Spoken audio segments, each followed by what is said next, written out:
नमस्कार, ये आकाशवाणी शिमला है। अब आप पूनम शर्मा से प्रादेशिक समाचार सुनिए। केंद्र सरकार द्वारा देश में टीकाकरण अभियान बूथ स्तर पर चुनावी प्रक्रिया के आधार पर चलाया जाएगा।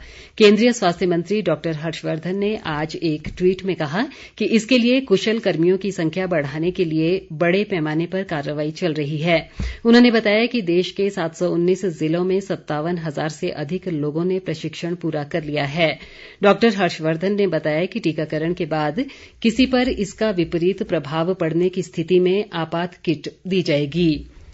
भारत के औषध महानियंत्रक डीसीजीआई ने एस्ट्राजेनेका कंपनी की वैक्सीन कोविशील्ड और भारत बायोटेक की कोवाक्सिन को आपात स्थिति में सीमित उपयोग की अनुमति दे दी है।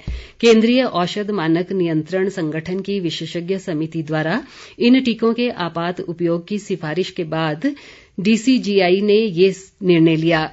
1 जनवरी को आपात स्थिति में कोविशील्ड और सीमित इस्तेमाल के लिए कोवाक्सिन की सिफारिश की गई थी। एक संवाददाता सम्मेलन में भारत के औषध महानियंत्रक वीजी सोमानी ने इस संबंध में घोषणा की। उन्होंने कहा कि दोनों ही कंपनियों ने अपने परीक्षणों का विवरण प्रस्तुत कर दिया है और दोनों ही कंपनियों को कोविड-19 के वैक्सीन के सीमित उपयोग की अनुमति दे दी गई है।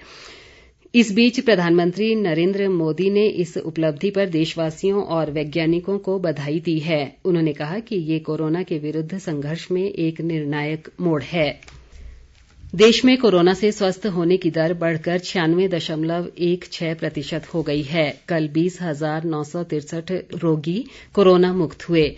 इसके साथ ही कोरोना से मुक्त होने वाले लोगों की संख्या बढ़कर 99,27,310 हो गई है। फिलहाल 2,47,220 कोरोना मरीजों का इलाज चल रहा है। पिछले 24 घंटों में कोरोना से 217 लोगों की मौत हुई है। देश में अब तक 1,49,435 रोगियों की कोरोना से मौत हुई है। इधर प्रदेश में भी कोरोना से ठीक होने की दर में तेजी से वृद्धि हो रही है।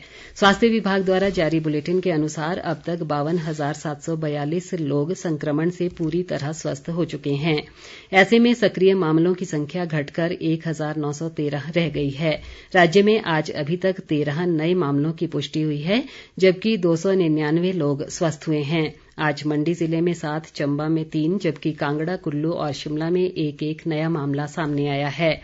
राज्य में संक्रमितों की कुल संख्या 55,632 हो गई है और संक्रमण से अब तक 929 लोगों की मृत्यु हुई है। प्रदेश के अन्य जिलों की तर्ज पर लाहौल स्पीति में भी कोरोना वैक्सीनेशन के लिए युद्ध स्तर पर तैयारी की जा रही है। इस संबंध में उपायुक्त पंकज रॉय ने केलंग में टीकाकरण के लिए गठित जिला कार्यबल की बैठक की अध्यक्षता की।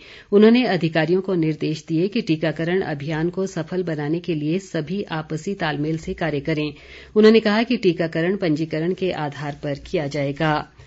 प्रदेश कांग्रेस अध्यक्ष कुलदीप सिंह राठौर ने सोलन जिले के कुठाड़ राजमहल में आज पार्टी के वरिष्ठ नेता व पूर्व मुख्यमंत्री वीरभद्र सिंह से भेंट की। राठौर ने उन्हें नववर्ष की बधाई दी और पार्टी की राजनैतिक गतिविधियों से अवगत करवाया। उन्होंने कहा कि प्रदेश में कांग्रेस मजबूती के साथ आगे बढ़ रही है और 2022 के विधानसभा चुनाव को लेकर तैयार है। वीरभद्र सिंह ने प्रदेश कांग्रेस पार्टी में सफल कार्यनीति के लिए राठौर की प्रशंसा की। उन्होंने कहा कि वे जल्द ही प्रदेश के दौरे पर जाएंगे और कार्यकर्ताओं के साथ संवाद कर उनमें उत्साह व जोश भरेंगे। इसी के साथ ये समाचार बुलेटिन समाप्त हुआ। नमस्कार।